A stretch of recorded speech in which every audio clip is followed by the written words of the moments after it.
शुभांगी ताई आहे. शुभांगी ताई ऐरोलीहून आल्या होत्या. तर आणि किती 1 वर्ष फक्त तुम्ही बोललात. हो. 1 वर्ष फक्त टेलिकॉलिंग मध्ये काय होईल, काय होईल, कसं होईल काय रे. तर ताईंचा इकॉनॉमिक प्रॉब्लेम सुद्धा होता, तो पण त्यांनी मला सांगितला थोडासा. पण झालं ताईंचं आम्ही चांगलं केलं. तर ताईंना पहिले त्यांची याच्यात मी शेवटी सिरामिकचे दात लावून दिले. तर ऑल ऑन 4 म्हणजे 4 इम्प्लांट वर 4 इम्प्लांट खाली ही जी ट्रीटमेंट असते ही ट्रीटमेंट यांची केली. तर ऑल ऑन 4 मध्ये काय असतं की फार जास्त प्रिसिजन लागतं. म्हणजे ऑल ऑन 4 और नन ऑन 3 म्हणजे 4 वर सगळं काही आहे. त्यापैकी एक पण इम्प्लांट फेल झाला तर एक पण नाही. पण ताईंचं ऑपरेशन पण चांगलं होतं. त्यांची हाड पण व्यवस्थित होते. म्हणजे मेन गोष्ट जी आहे ती ऑल ऑन 4 साठी हाड व्यवस्थित होती. हाड व्यवस्थित नसले तर ऑल ऑन 6 वर जातं, फक्त रोटेशन म्हणून जातं. पण त्यांचं नाहीच तिकडे आलं, इकडे एक्सरे केला, तिकडून पण एक्सपर्ट नव्हता. पण ऑल ऑन 4 मध्ये केलं. त्यांना एक चांगले दात दिले. त्यांची स्माईल वगैरे व्हिडिओमध्ये आहेत. बाकी दुसऱ्या ताई स्वतः ताईंचा एक्सपिरियन्स मी त्यांना त्यांचं शेअर करायला. ताई खूप ठिकाणी जाऊन आल्या. त्याच्यामुळे काय आहे की ते खूप ठिकाणी जाऊन आल्यानंतर त्यांनी हे चूज केलं. आणि मी नेहमी बघायचो त्या ऐरोलीवर व्हायचं तर त्या 2-2 अडीच तास ट्रॅव्हल करून घेऊन राहिल्या. तर 7 व्हिजिटमध्ये 6 ते 7 व्हिजिटमध्ये आला.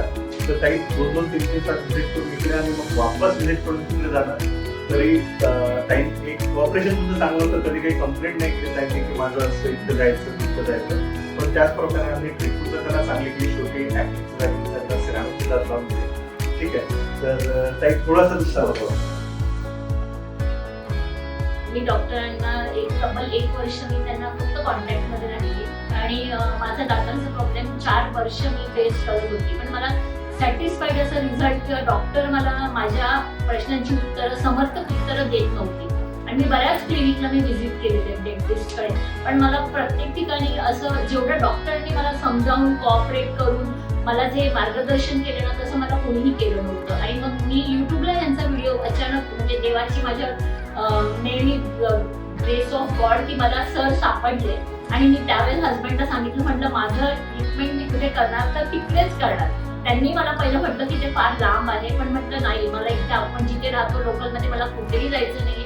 आणि मग मी सरांना 1 वर्ष मी कॉन्टॅक्ट केलं फक्त. त्याच्यानंतर मग सरांकडनं एक मतलब मी जेव्हा एक अपॉइंटमेंट घेतली फर्स्ट टाइम जेव्हा मी त्यांना भेटली ना तेव्हा मला खरंच वाटलं की आता माझं जी सर्च आहे ती संपलेली आहे आणि आता मला इथून पुढे ट्रीटमेंट सरांकडनंच करायची. आणि डॉक्टरने मला खरंच खूप छान. आणि मला मेन म्हणजे की मला जे काही इथे आल्यानंतर एक भीती वगैरे वाटायची किंवा मला काही पेन होईल असं सारखं शंका वाटायची. पण त्यामध्ये सुद्धा मला फार छान त्यांनी कॉपरेशन केलं. आणि माझं दुखणं वगैरे पण म्हणजे फार कमीच वाटलं मला. इथे मला असं वाटतं की मतलब तुमची जी वापर जे आहे टेक्नॉलॉजी ती फार उच्च प्रतीची आहे, उच्च दर्जाची आहे.